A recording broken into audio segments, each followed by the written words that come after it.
Getting ready to get down to the river. Little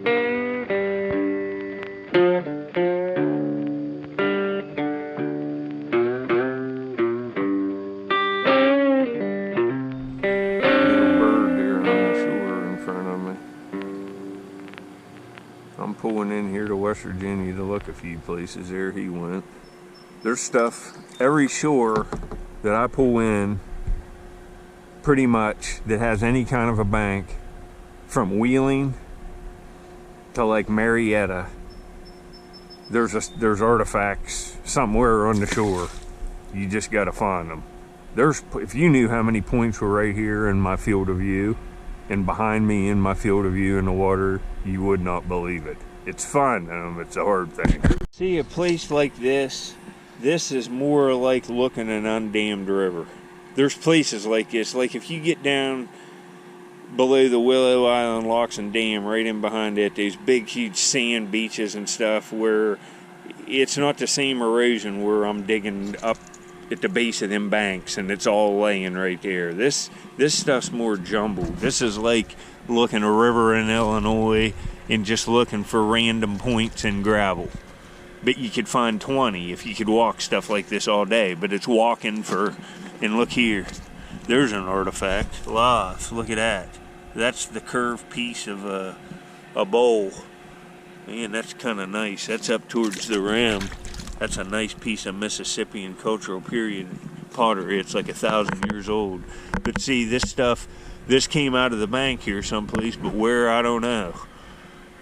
This stuff's all jumbled. Alright, here's this piece of pottery. I thought I'd show it to you up close. These little holes in it are where it had some tempering, probably mussel shells from the river ground up, or charcoal. You can see the curve to it. There's where the tempering's leached away. It's just dissolved away, and all it's left the tempered clay. Here's some more pieces like it. It's Mississippian.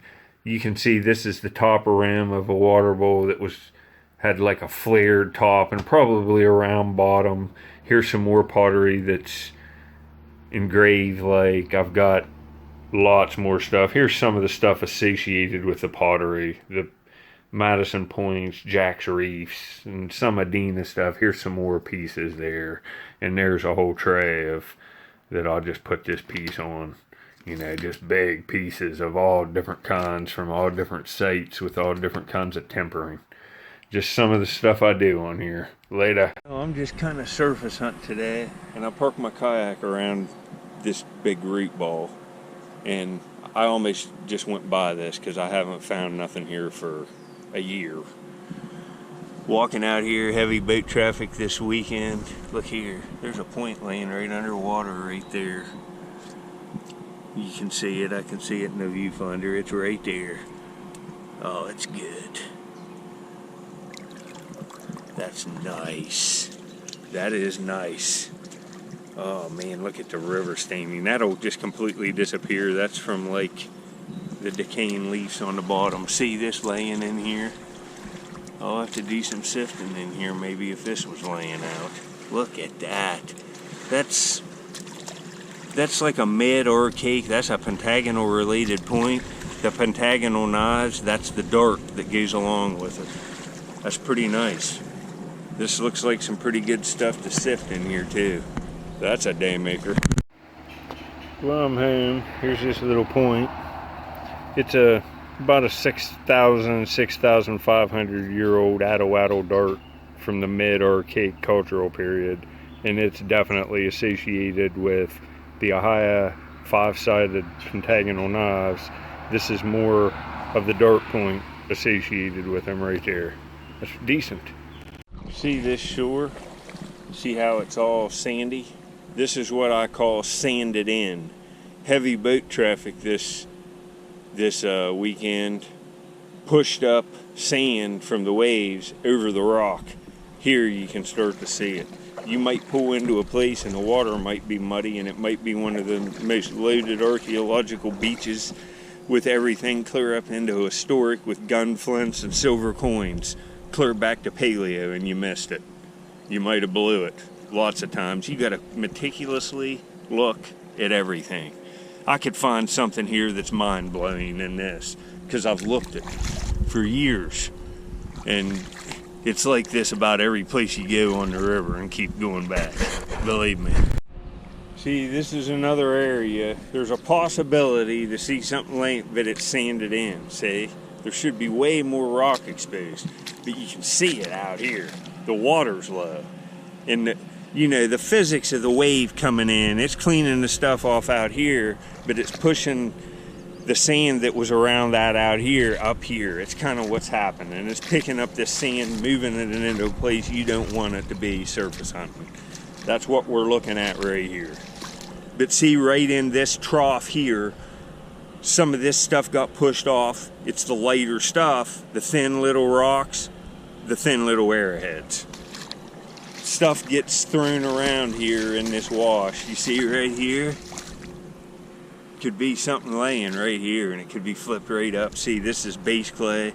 The water actions moved this around. It could have flipped a point right up here on the beach, and it could be laying flat out like somebody just placed it there. And it's just naturally. You'll find that. You'll be looking around. You'll look up ahead of you and see 2 points laying out sometimes, and see them, and they just look like they were placed there. But they're not. They're flipped up. I've seen it happen live too. Been standing here, a boat wash, go by and see a point flip up on the beach. That's happened before. Later. I'm running to another place. Saw this on the shore. This is the third one of these I found recently. Nice decoy. Tangle free. That's nice. Wow. I don't believe this. These boat waves this weekend really made a difference. And just, I'm only looking a strip. I wasn't expecting to find nothing. Look there. There's an Amos point. That ain't bad. That ain't bad at all. So that's 2 points here in like 10 minutes. That's all there. Serrated, needle tip. I have way better ones, but that's stinking nice. Alright. This is an Amos point. I found lots of them. They're heavily ground basin notches, needle tip, and serrations. It's not the best one I've ever found, but it's pretty nice. I'll show you these points I found in this video in a frame, and some of the other nice Amos points I have. And up at the end of this upload on the left, there'll be hundreds of them to see that I found over the past 40 years. Later. Alright, there's the Amos and that mid-arcade point right there in that frame. That's the frame I'm working on, but here's some of the other stuff. There's an Amos right there, a real nice one. There's an Amos like knife. There's another real nice Amos. Look at the one here in the middle. There's an Amos type drill. There's an Amos there, another Amos type drill, several Amoses here. There's a big tan Crooksville one, so you see, it's pretty cool doing this. And I also find marbles and stuff like that on here too. So check out all my videos. I've got on way over 1,000 treasure hunting uploads. Thanks for watching. Well, here he is, folks. I'm outside with him. He's getting his ear rubs. Come on, buddy. He's a good boy. He's going to get down on the ground, sniff around, and dig in the dirt. Tell him you've been digging holes and everything. He's a nice boy. There he goes. With old Dog Bubby. Him and Dog Bubby are best buddies. There's a lot of squirrels that come down here. I throw corn out here. He comes out and sniffs around where they're at. He loves it. I'll get looking again tomorrow.